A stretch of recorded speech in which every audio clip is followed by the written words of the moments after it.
talk about the journey. We want to talk about Journey. yeah. Man. Well, that journey is something special. It's a journey is something. I don't even know where to start on the journey because it's so many things.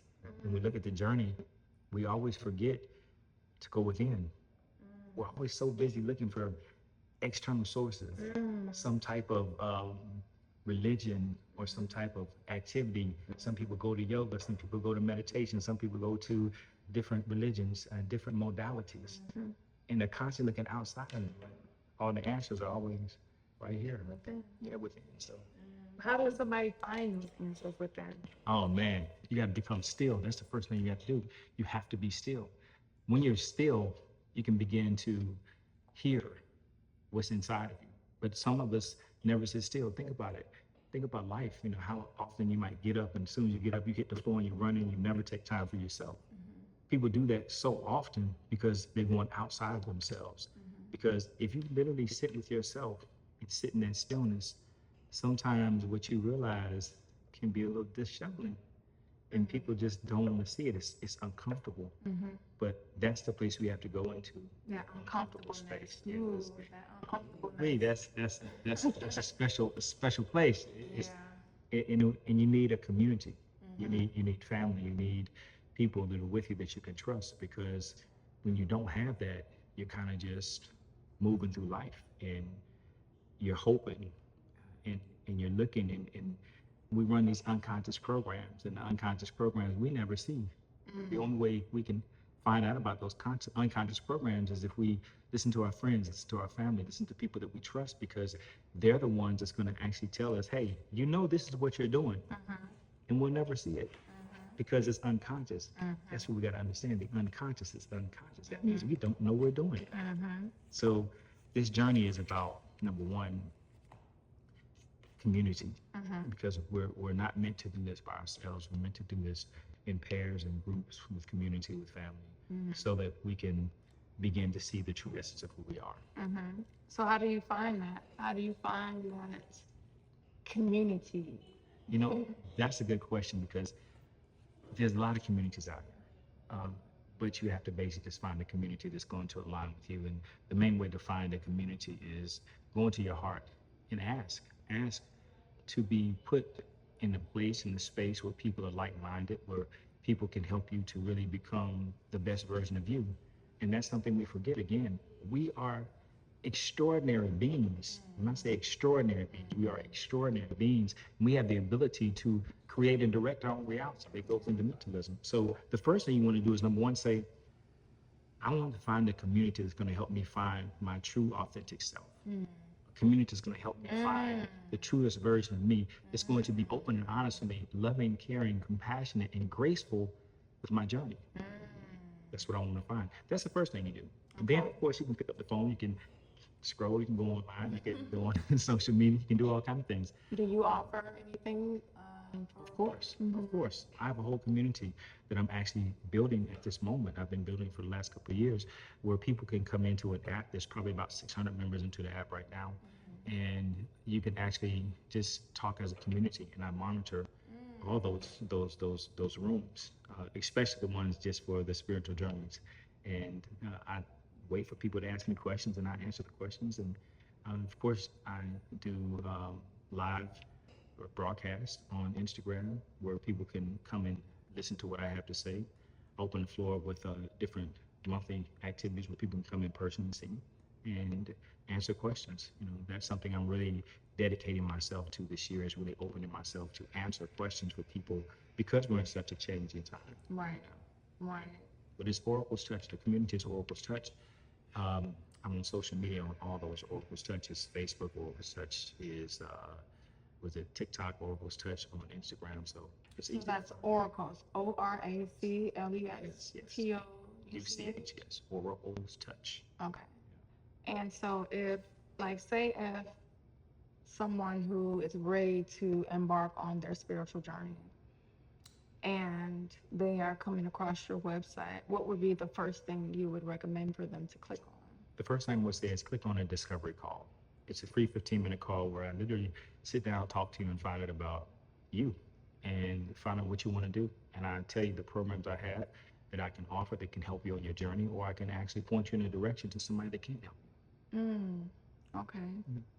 And for the most part, what do you think would be a good investment for one to go within every day with themselves? If they've never meditated before, they don't know. Like most people think that they're meditating incorrectly Mhm. because they're searching for something. Right, right. So if you are closing your eyes and you are like, okay, I'm still thinking of the same thoughts, I'm still having whatever visions coming across, what am I supposed to see when I'm meditating?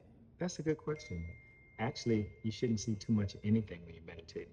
Meditation is about stilling your mind. It's about focusing to a point. And it's very hard for people to meditate because you have to quiet your mind, or your mind has to quiet. And the first thing people do is resist the quieting. So when it comes in, what they do is like, get out, get out, get out. Right. You know, stop, stop. I don't want to do this. Well, that is the exact opposite of what you're supposed to do when it comes to meditation. Meditation is about allowing. So when those thoughts come in, just invite them in, because now you're not letting the unconscious or the ego mind control you anymore. You're allowing it to do what it wants to do, and you're not resisting.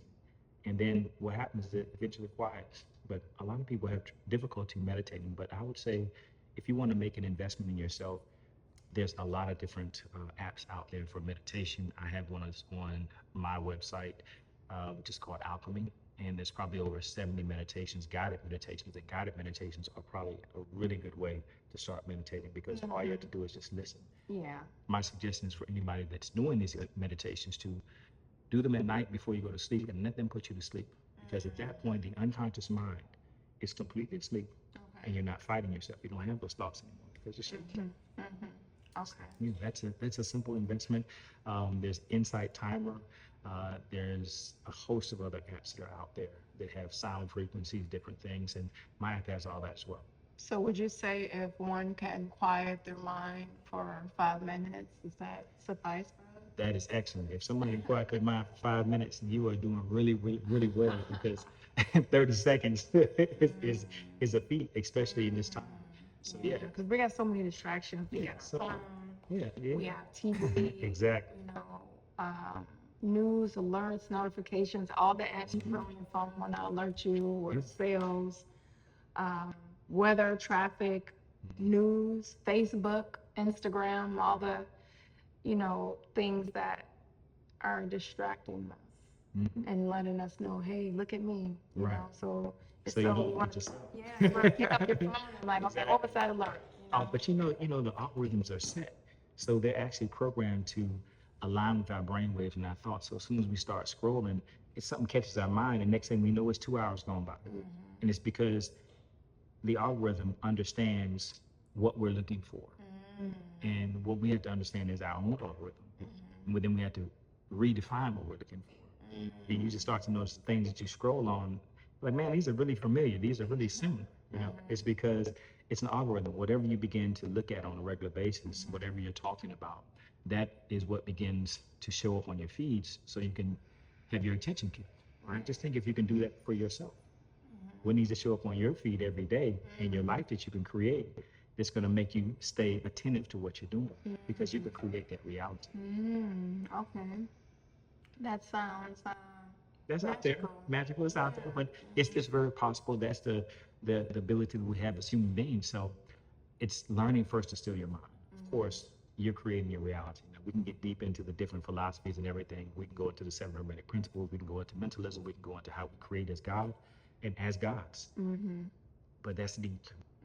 We might be, we got scuba gear on right now. We got snorkeling. We got snorkeling gear on right now. We don't have the scuba gear on, so we don't go that deep yet. But we'll get there, and it's just processes. But the first thing is still your mind. Know that everything is inside of you. All the answers are inside of you, and if you can just quiet your mind just long enough, you'll literally begin to see the answers. They'll begin to come to you, and it's attentiveness. I teach the first thing is breath work, then there's mindfulness, and there's meditation. And meditation comes in many different ways. And just with you, some of the things you're doing, meditation is with yoga, and that's movement. So meditation, not just sitting like this. right. it's quieting your mind, but it's extreme focus. So when you're actually moving into your poses and you're moving into those different systems, you're meditating, you're focusing on moving your body. Yeah. You know, and you can explain a lot about that. Yeah. I'm not the yogini. I'm the shaman. Yeah. So, a lot of people know that I have been on this spiritual journey, and it started, really, it started back in 2017, 2018, when I went to Rome. So fast forward back to just a couple of days ago, I just got back from Jamaica, and I did a 2-week intense training, um, where it was basically yoga every day. But most people confuse just yoga with just moving the body with different postures. But it's so much more than that. So much more. Yeah, it's so much more than that. And so anything that you're practicing, on a mental level, consciously practicing to bring, about your spirituality, and spirituality is just you working on yourself, um, going within yourself. So there is nothing outside that you can be seeking. It's all inside of you. So I have some friends and family that have said to me that they feel like yoga is like worshiping a devil, worshiping a deity. Right. But what I would like to say is that yoga is discipline. Um, you have to concentrate on valuing yourself. So when I say valuing yourself, if you are spending any kind of time bettering yourself, that's discipline. And so whether you're reading, whether you're being mindful of the thoughts that come into your mind, also what you're putting inside of your body. So consciously, we like to eat based off of our emotions. Right. And we know that we're going to eat something and it doesn't make us feel good after we eat it, but we still eat it. So being mindful of that, that's yoga, because it's like, hey, I don't like to feel this way when I eat this. And even though I have access to it, I can get up and go buy it when I want to. I can put it in my refrigerator or in my cabinet, and it's there when I want to. But the discipline of saying, no, I'm not going to consume this because I know it's not good for my well-being. It's not good for my nervous system. It's not good. It gives me headaches because it's got too much sugar. Um, and just making simple changes like that every day, that's yoga. Yeah. So the mindfulness, the awareness, the consciousness, the discipline, and we have to incorporate those things into our life, and all those things help us. They help us daily, um, becoming better versions of ourselves. Yeah, for sure. And I want to expand on it because you made a really key point. It's what we consume, what we eat. But we don't just eat with our mouths. We eat with all 5 senses. So if we're eating with our eyes, with our ears, with our smells, with our mouth, with our touch, what are we bringing into our lives? What are we scrolling? What are we looking at? Indeed. This is being digested into us. What do we begin to speak? That throat chakra is all about metabolizing. The throat chakra is linked directly to the metabolizing. It is directly linked to the thyroid, which is metabolizing. You're not just metabolizing food, you're metabolizing the words that you're actually speaking on, and it's becoming a part of your energetic field. So we got to be really careful. So I'm glad you brought that up because consumption is something we have to be very aware of. Yeah, and speaking of that throat chakra, I have had issues with my throat chakra. Like I know everybody see me, y'all think I'm all bubbly and I like to talk all the time, but I honestly feel like I reserve who I'm talking to, and when it comes to sharing certain things about myself. But the more that I talk and the more that I meet people and I share my journey, a lot of people have been through some of the same things that I have been through, and when we don't share, when we don't speak, that creates blockages within us because we are a big ball of energy. So even with movement, being Right. able to move your body, you still also have to exercise. Right. Yeah. Talking Yeah. to Talking. Yeah. and That's it. expressing. Throat chakra is very powerful because it is what we spell with. That is what we send out into the universe. It is our manifestation of our thoughts. So we have to really be aware of that. But it's a beautiful thing. Yoga, bringing the attention. It's the meditation. Yoga is meditation. You're bringing attention to the things that you're actually doing in your life. When you bring that attention to them, your awareness then begins to show you whether you need to continue doing and you need to stop, you need to shift. And that's where community comes in. That's where a tribe comes in. And again, the more that you begin to work on yourself, the more you're going to begin to attract and vibe that tribe to you. It's going to come to you. So it's really about, first of all, setting the intention that you want a tribe, that you want to find a community, that you want to find someone that can help you. When the student is ready to teach her peers, you might be your own teacher.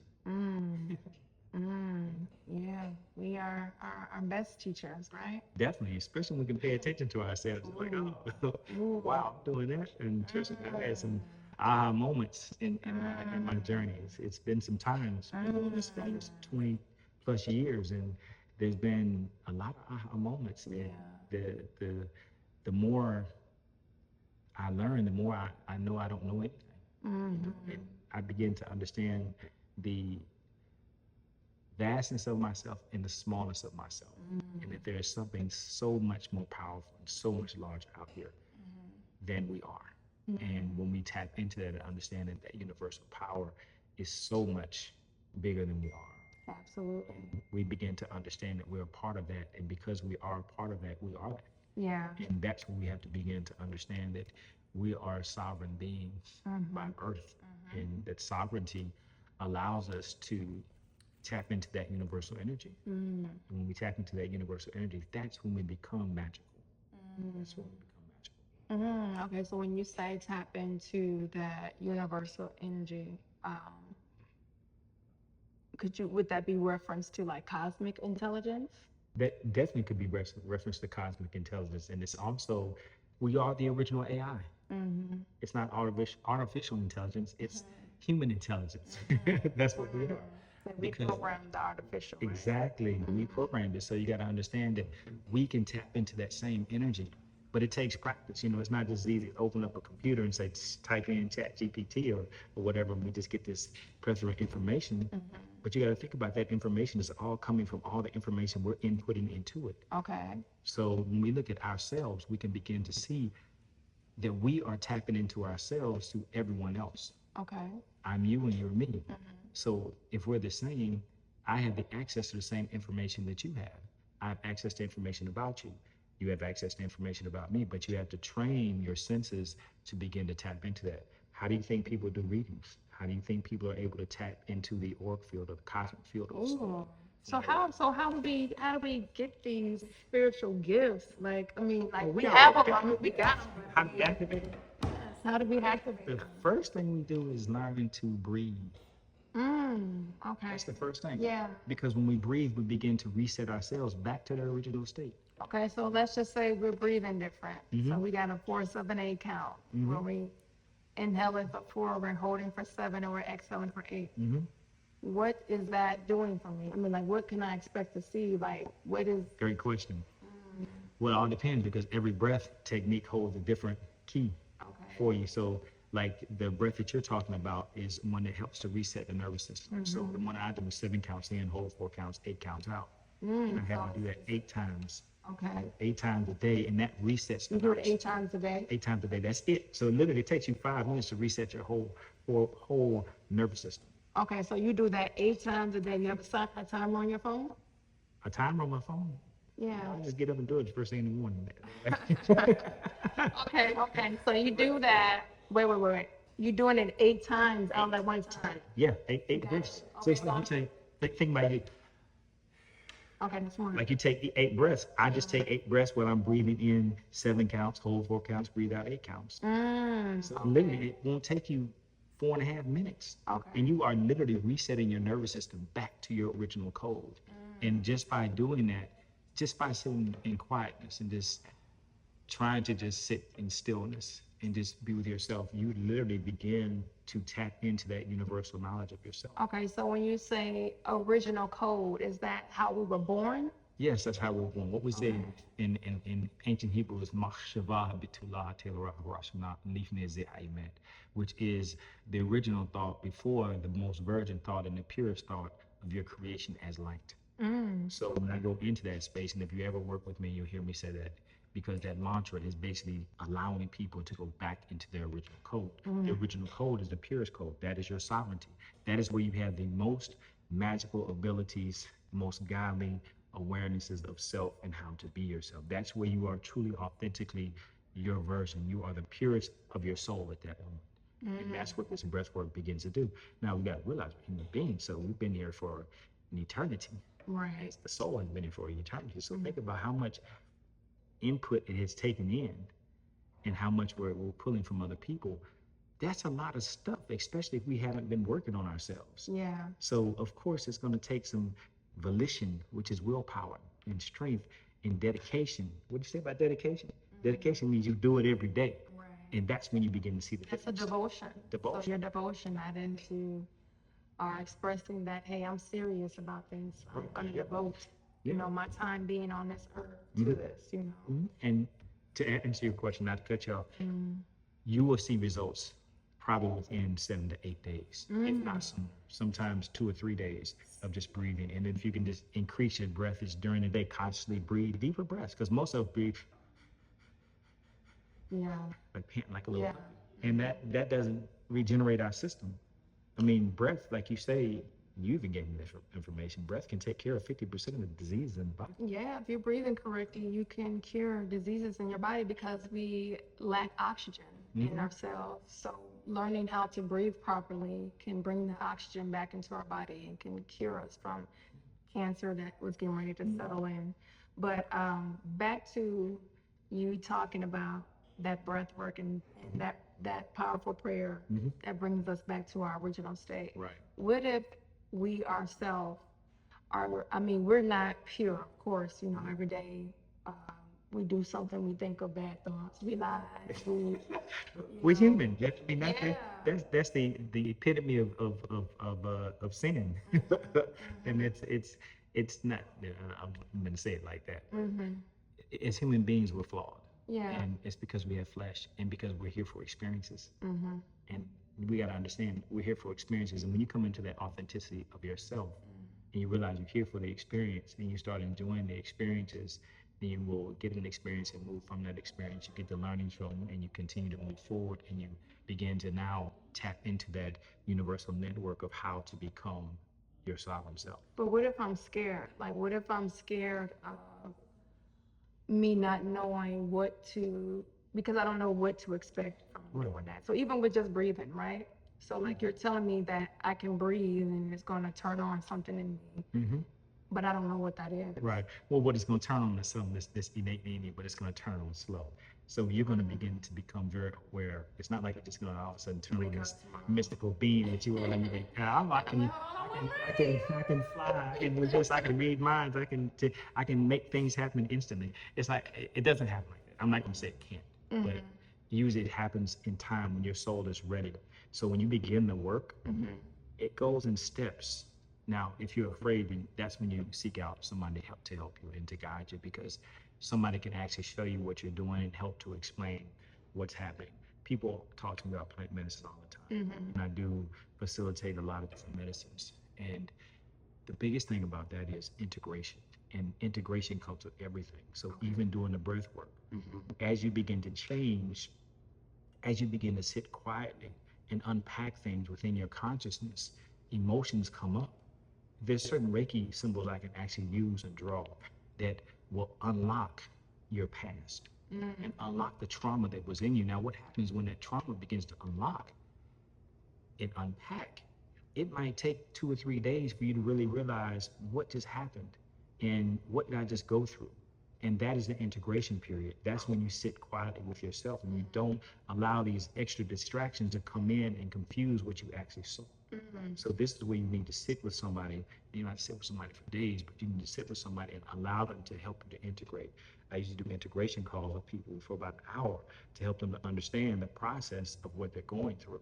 And that might take 4 or 5 times. It just depends on how much you're unpacking. But integration is key. Okay. So, breathing, we touched on breath work, and we touched on having a support system. So when you Definitely. are ready to tap into embarking on your spiritual journey, you want to be able to have someone to help you and integrate after you started. Like, so like having a plan, right? Right. You gotta have a plan, definitely. And some kind of devotion. Right. So we're seeing that that's important. So getting up, doing something, Right. same thing every day, just Right. sticking to it. Exactly. You have to create a habit. And once you create that habit, it begins to feel good for you. It's different. It's kind of like working out. You know, I was in the fitness field for 25 plus years. And I'm dating myself a little bit, but but I was in the fitness field for 25 plus years. And what happens is you teach people a habitual program or routine. And if they can get into that habit, they begin to see changes. And like you said, what if I'm scared? It's just like fitness. You start doing something once, twice, and you continue doing it. You don't really see the results, but things are changing on the inside. And then all of a sudden you start to recognize, oh, my clothes are fitting a little different. Or first you start recognizing, I got some energy. I'm excited. I'm happy. You know, I have more vibrance for the day. That's what begins to happen first. And then you begin to look at things differently. You begin to open your perception to a new thought of a new way of thinking. And then you begin to grow further into that, just like fitness. And then you all of a sudden start seeing the change in your body, and it's like, oh, we are good. Then you start feeling good. And when you start feeling good from all the different things that you're doing, you want to continue to do them. Now you have created a habit. And now you're actually going to be on your path and moving forward because you're doing something you enjoy doing. If something is difficult, it's hard to do. Yeah. You know, for something, the devotion is not always going to be there. But like you said, it's this growth in this spirituality is no different, or it's no different from fitness. It's no different from getting results physically with your body. There's no difference in the way you get the results spiritually, mentally, emotionally, and physically within your body through this system. And this system is something simple. It's something where you mindfulness, meditation, movement. Now, I use frequencies, and frequencies help. It's kind of a cheat code because when you have the frequencies, you understand how to use the frequencies. You can actually put those behind meditation. So just have someone listen to them, and it begins to unlock and unpack those traumas, those toxins that are in your body. So yeah, just understanding the breath, the meditation, the movement is in meditation, and the awareness. Those are the keys. Well, I have really enjoyed this conversation and I look forward to doing this again with you. I want everyone to tune in for another episode. You can find Shaman Rah. His Instagram is Oracle's Touch. Oracle's Touch. Yeah. And so that's just two words, one in one. Yeah. Yeah. To Oracle's Touch. Yeah. And you're on Instagram. Instagram, Facebook, TikTok. Everything is Instagram. Okay. Everything is Oracle's Touch. Okay. Everything is Oracle's Touch. And your website? It's www.oraclestouch, ORACLESTOUCH. And so, like he was saying, if you're interested in embarking on your spiritual journey, if you just need some assistance as to you started somewhere, now you're kind of like stuck and you need a little direction, you can book a discovery call. And discovery call is a free call. It's a free call. It's a free call. 15-minute call, and I literally just talk to you about what's going on with you. And then I can tell you how I can help you, and I can put you in the direction to get you moving. That's sweet. And you guys can find me Stretch with Angel on Instagram, on YouTube, on TikTok, and I just have a new account on Fanbase where you can subscribe for $3.99, and we can get into some Egyptian yoga. Let's move this body around. Exactly. Let's tap into our highest version of ourselves. So I look forward to another episode with you guys. So take care. Take care. See ya. But I do want to point out this. See that pink wall? Pink is a color of self-love. So it's a beautiful thing. Y'all hear that? Show yourself So, some love. exactly. Peace and blessings. Thank you for joining.